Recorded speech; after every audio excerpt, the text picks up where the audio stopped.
Hey everybody, my name is Bob and I'm with Novatto.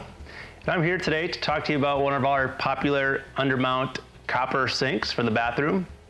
This is the Caracas and the model number is TCU-001AN. So I'm going to highlight some bullet points and some features and just give you a little bit of information as to what to expect when you open up that box. So first thing is, you can tell it's round. It's 17 inches round. It's got a 1-inch flat rim all the way around it.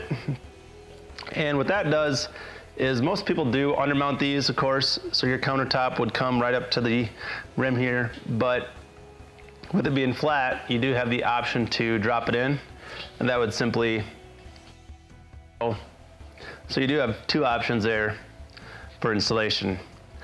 The great thing about our copper sinks is they are handmade in Mexico, so you can really see some of the characteristics of it being handmade. I mean, the dimples here have a lot of character to them.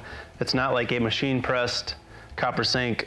You're really gonna get something unique here for you and your bath.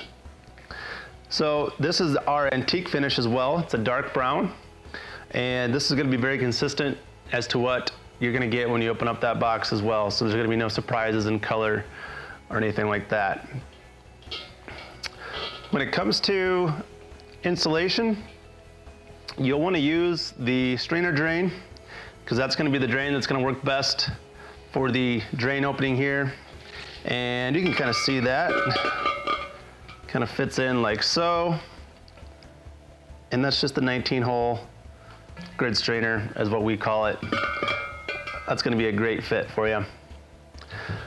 After you install it, a good thing to do would be to grab like a wax. They have a product out there called a Renaissance wax, and that's going to help really kind of seal it, if you will. This is a 100% copper. It's 99+% recycled pure copper, and so it is a true living finish.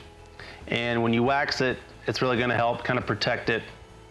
You know, if you would say leave anything acidic in there overnight or anything like that. If you would happen to do that, don't worry, it may leave a little shiny spot for a day or two, but typically over time it usually darkens and gets a little bit richer, and that's what they call the patina of a copper sink, if you will. That's the living finish. So that kind of wraps it up. If you have any further questions or comments, feel free to leave it in the review or give us a call or send us an email. Thank you.